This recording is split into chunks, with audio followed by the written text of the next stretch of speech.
Hello and welcome to News Central. My name is Mazino Appeal. Let's begin the news with the Take It Back protest nationwide.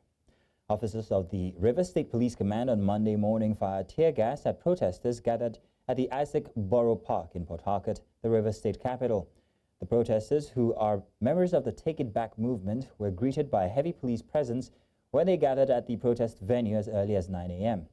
Tensions escalated when security forces began shooting to disperse the crowd. The Take It Back protest in River State held alongside Bring Back Governor Sim protest organized by the Niger Delta Congress.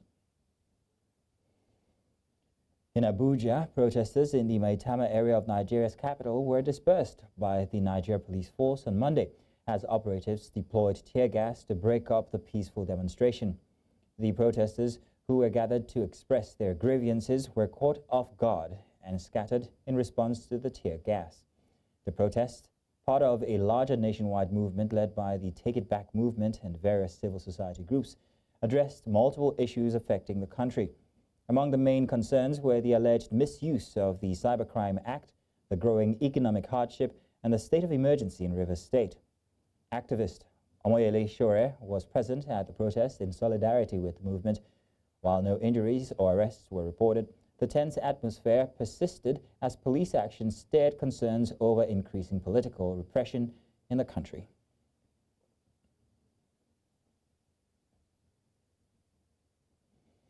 In Lagos, protesters gathered early Monday morning at the Ikeja Under Bridge, where they sang solidarity songs before marching toward the Alausa Secretariat. Their goal was to present their demands to lawmakers at the Lagos State Assembly complex. And now to security matters. The Kebbi State Police Command has confirmed that 16 people were killed in a brutal bandit attack on Tungan Taura and Tungan Ladan villages in Agi local government area. In a statement released on Monday, the police public relations officer, CSP Nafiu Abubakar, said the attack occurred on Saturday, April 6, 2025, around 6 p.m. when heavily armed bandits, believed to be part of the infamous Lakurawa group, raided the villages. The attackers rustled cattle and engaged in a deadly clash with residents, resulting in the tragic loss of life. Police Commissioner Bello Sani condemned the assault, vowing swift justice. Additional security forces have been deployed and a full investigation is underway. Authorities have assured residents that normalcy has been restored. Odion Urobo community in Okiri Urobo Kingdom, Warri South LGA of Delta State, has called on the Delta State government and relevant authorities to wade into the ongoing communal crisis rocking the community. They accused suspected Ishekiri youths of setting one of their houses on fire and destroying others and other property worth millions of naira. News Central correspondent Austin Azu, who is on the ground monitoring developments in Warri, spoke to a cross-section about the development. To the extent, our king coronation banner, where we put for the Urobo community, Abraham and some other Shekiri people carry a motto, come with community for broad daylight, go carry king banner, of which Urobo never ever done that to any Shekiri community once. Say we see their banner for their place, we can go remove them. We don't to give government a long time. We give government 1 week. That 1 week, if that 1 week pass, make the ready say na wetin happen for Okwama. Wetin happen for Okwama? For them to come renovate everything they destroy for this community, and make them suspend Agbas first. Local government chairman, because now they spare the issue. So we are telling them suspend that first. We now we go know say yes, the government they work. So if the government fails to do that thing for the people of Odion Urobo, let me say they want to make it say yes, turn to Okwama community, and that is not go good to anybody. Before from store around that kind 7:30 make I close. Now I hear gunshot. Poo poo. I say okay, make I the come house. Now I begin waka the come house. Before I reach back there, now one boy tell me say, "Mama, they don't put fire for your house." That's how they come. Please, I don't take from my house. They don't feel open here. My door, na young door. They don't feel break out. Before then, everywhere don't like take fire finish. Now waiting I see pain and not pick from house. Is the sponsor of the Shekiri youth against the Shekiri nation against the peaceful people of Odion community.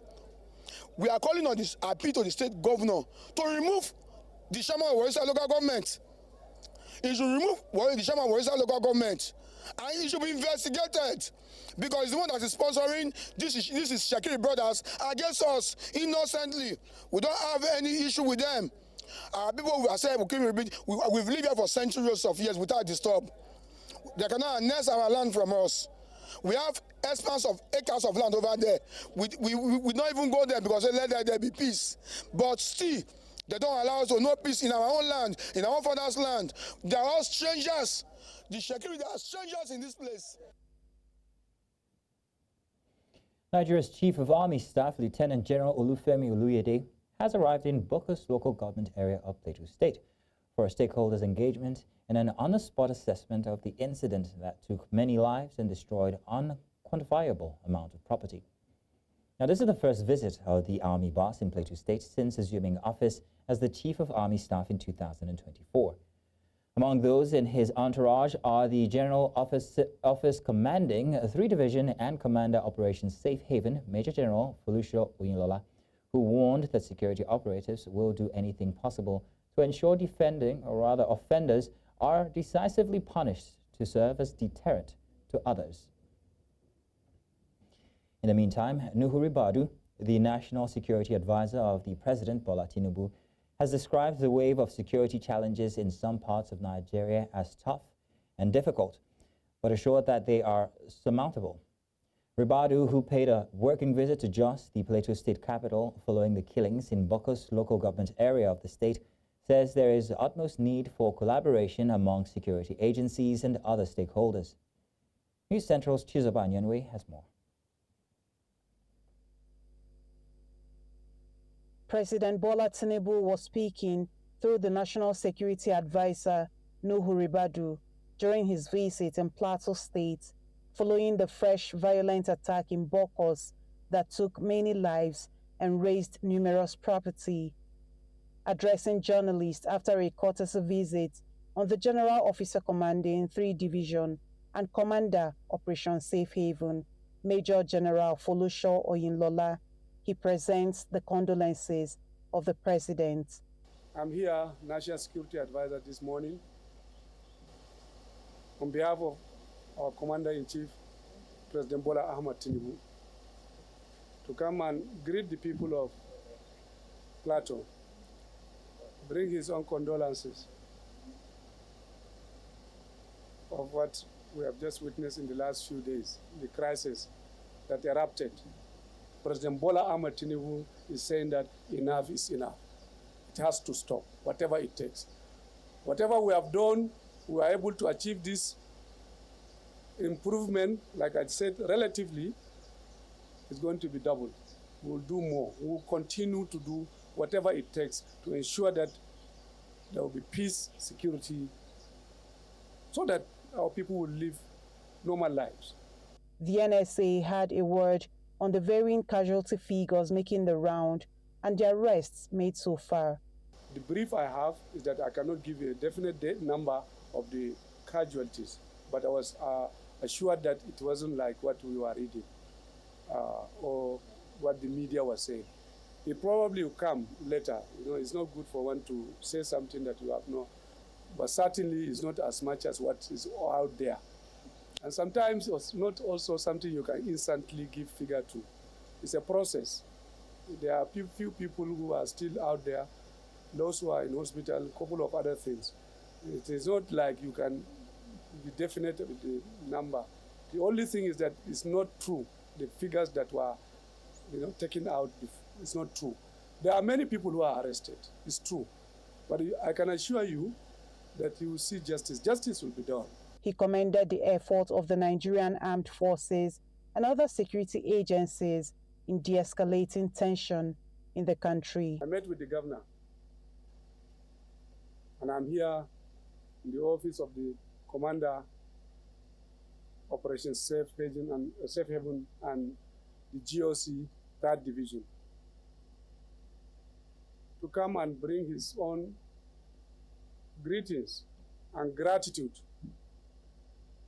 for the job well done they have done, the armed forces and other security services, in maintaining peace, restoring order quickly, acting instantly, and averting a major crisis. Nigeria will continue to be grateful to the members of the armed forces and the security services. With this visit of the National Security Advisor to the President, all eyes on the plateau will now be on the federal government to see what will be done differently to ensure that this incident doesn't reoccur again. From the headquarters of Operation Safe Haven in Plateau State, Chizoba Anyongwe, reporting for News Central. Now, as part of activities marking the 2025 National Police Day, the Adamawa State Police Command has convened a high-level stakeholder security meeting in the state. Themed Strengthening Security Collaborations for Effective Policing, the meeting brought together key stakeholders, including traditional and religious leaders, sister security agencies, civil society organizations, human rights groups, Police Community Relations Committee, members of Police Officers' Wives Association, and other community leaders.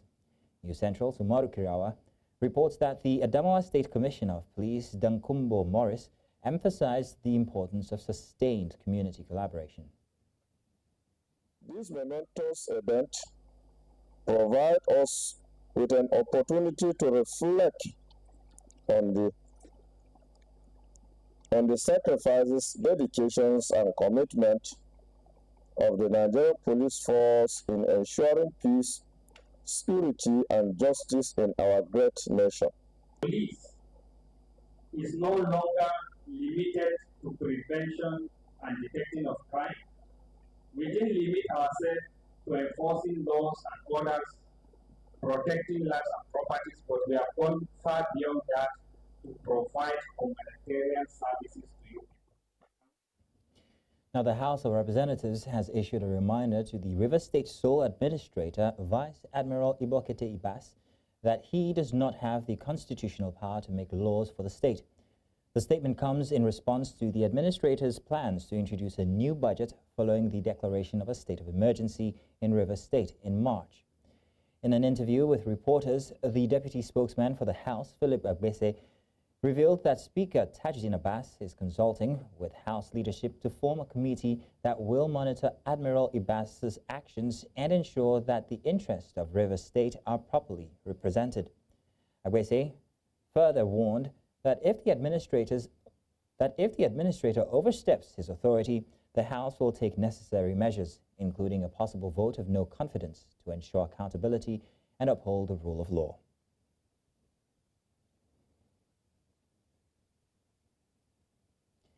Mali, Niger, and Burkina Faso have announced the withdrawal of their ambassadors from Algiers, accusing Algerian forces I beg your pardon.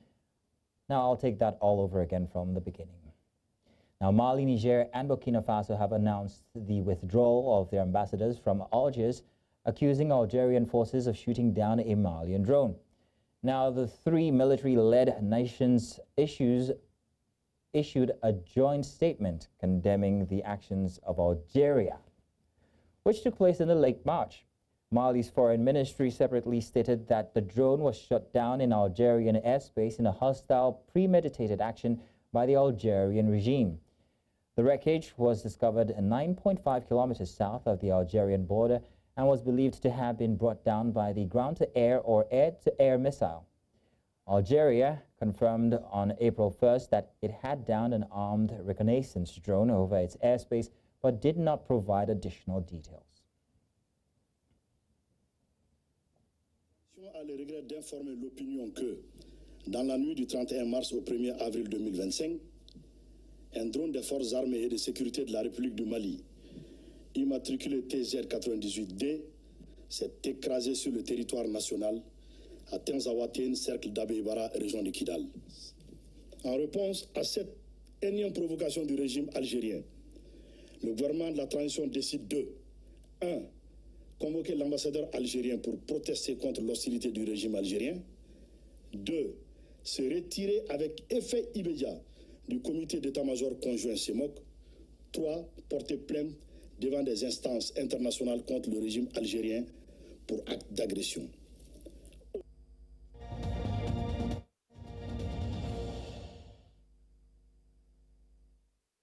And now sports. Akwa Ibom male football team have been disqualified from the ongoing Niger Delta Sports Festival football event after winning Sunday's semi-final 2-1 against Imo State.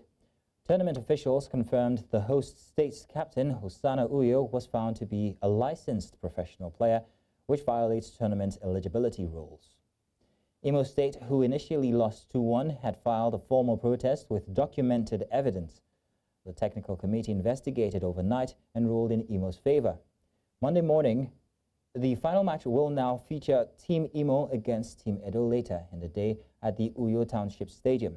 Officials emphasized their commitment to maintaining strict competition standards at the 2025 Sports Fiesta ongoing in Akwa Ibom State.